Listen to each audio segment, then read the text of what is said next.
Welcome to The Explainer. Today, we're diving deep into something so many of us wonder about, our child's inner world. We're going to use some amazing practical insights from Dr. Laila Dirani to build a guide that you can actually use. So here it is, the big one. The question pretty much every parent asks when they see their kids struggling. Is this just, a phase they're going to grow out of? Or is it something more? It can feel like such a blurry line, but believe it or not, there are some pretty clear ways to tell the difference. Okay, so check this out. Dr. Dirani explains that the behavior itself often isn't the problem. A kid being a little anxious at night, totally normal. But what if it's happening every single night and they literally cannot sleep otherwise? Well, now you're looking at a pattern. The real key isn't what they're doing, but the frequency and the intensity. Right, so how do you spot these patterns without immediately jumping to conclusions? Well, Dr. Aldirani gives us a simple, but honestly really powerful framework to help us observe what's actually going on. It all comes down to these three things, and you've got to look at them together. First, frequency. Is this happening all the time? Second, intensity. Is the reaction just way out of proportion to what's happening? And finally, impact. Is it starting to mess with school, friendships, or the general vibe at home? If you're nodding yes to these, that's your cue. It's time to start paying closer attention. But hold on a second. In this super fast-paced world we live in, are we maybe a little too quick to pathologize normal kid energy?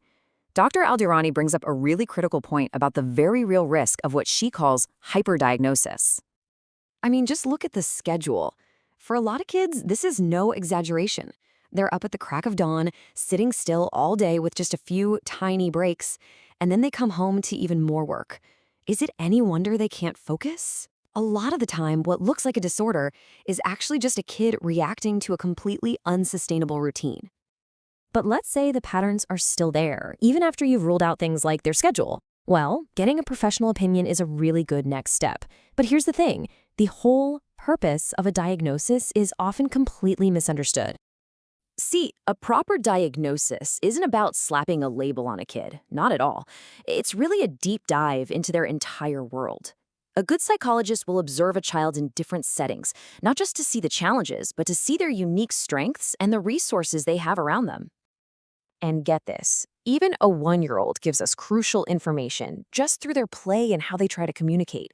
A specialist can use all these little observations to build a complete picture, instead of just zeroing in on a single problem. So once you understand the issue, helping a child really becomes a team effort. It absolutely requires coordination from everyone in their life. Child therapy is basically a team sport. Unlike adult therapy, it's so much more effective when parents and even teachers work together with the therapist. The goal is to create a consistent, supportive environment for that child, both at home and in the classroom.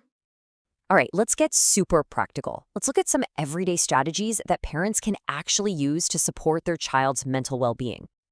What if I told you that one of the most effective mental health interventions you could possibly provide for your child takes just 20 minutes? Yep, that's it. 20 minutes a day. The research is clear. A consistent family dinner with no screens can dramatically improve a child's mental health and make family bonds so much stronger. It's not about the food. It's about creating a safe space to just connect. It's a simple ritual that can literally rebuild connections we lose in the chaos of daily life.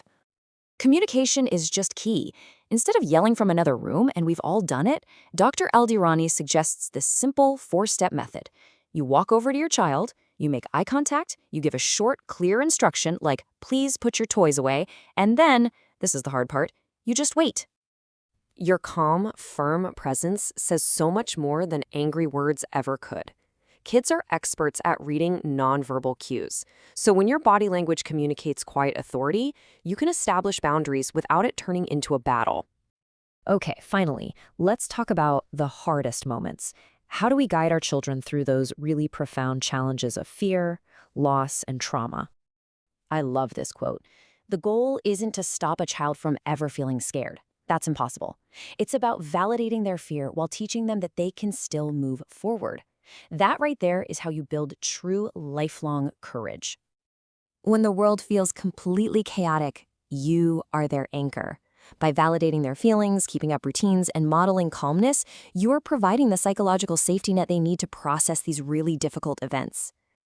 You know, a child's imagination will always fill in the blanks, and the stories they invent are often way more terrifying than the actual truth.